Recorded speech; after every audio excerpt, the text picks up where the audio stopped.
Before there was Matthew Shepard and James Byrd Jr., there was Paul Broussard. It's a violent story. This one stood out for the brutality of it, for the senselessness of it. It was just horrifying, absolutely horrifying. Being gay was illegal, effectively. The police hated us. Everybody was in fear of AIDS. Finally, somebody had to die. That could have been any one of us. It was like a powder keg ready to explode. It made me angry. It felt like gay people were being killed and no one cared. I don't know what combination of elements sparked it, but the community rose up in protest. This was a very unfortunate incident, but it wasn't the only one. I think it woke up the community at large, not only the GLBT community, but the community of Houston. It's not just a queer that got killed.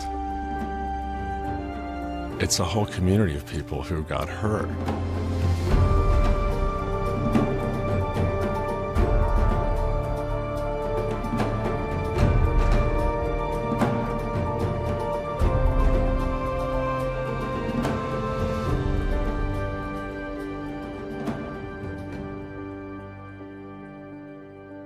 I think you've got to remember what a homophobic time that the late 80s and early 90s were. You had people like Jerry Falwell and Pat Robertson saying that AIDS is God's punishment on gays for being homosexual, that God hates gays. In Houston here in 1985, you had Louis Welch, and he was asked, how would you address the kind of crisis with AIDS? And his response was, well, the first thing we do is shoot all the queers. And Louis Welch was not some lunatic fringe person. He had been mayor of Houston for 9 years. So you had this kind of institutional homophobia where it was perfectly okay to denigrate gay people verbally. Political groups have formed because of oppression. And Houston probably has one of the strongest political groups, the Houston GLBT Political Caucus, because of the oppression in the early days. Bars used to be raided at a regular basis. There used to be a thing called the fag file that the Houston Police Department used to carry. When bars were raided, they would take these pictures and they had a file they called the fag file.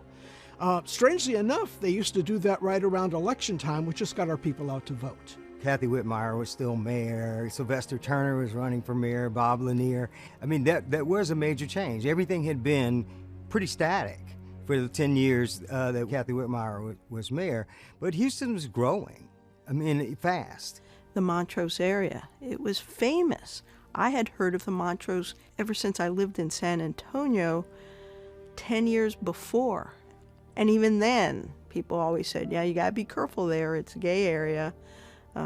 People like to cause trouble. There was an odd phenomenon going on at the time where we had teenagers from the suburbs coming into Montrose and cruising down Lower Westheimer.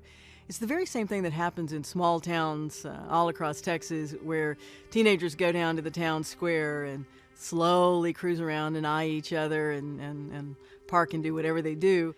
But there's always someone who has to be stupid. There's always someone who has a little too much of some intoxicating substance and wants to pick a fight or peel off through the neighborhood. You know, there had been many muggings and attacks in the neighborhood at that point, and so it was kind of normal to hear that somebody had been mugged or attacked. A lot of armed robberies, and unfortunately a lot of them at that time weren't reported, at least to the police, because the feeling was that the police wouldn't help. The gay community had an uneven relationship with the police department of Houston.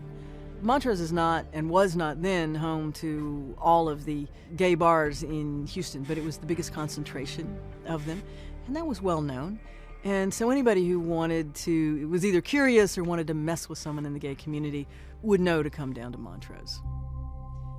There was an active community of street prostitutes, an active community of runaway and thrown away teenagers soliciting, and there were a lot of still rough edges around Montrose 25 years ago. It wasn't exactly pioneering to live there, but it was an area that had gone into decline and had not yet come back up again.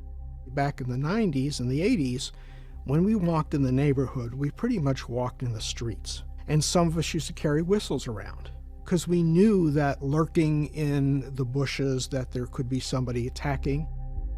And unfortunately, a lot of the reason that the ongoing attacks on gay men hadn't become public was a lot of the business owners in the community didn't want that to go out.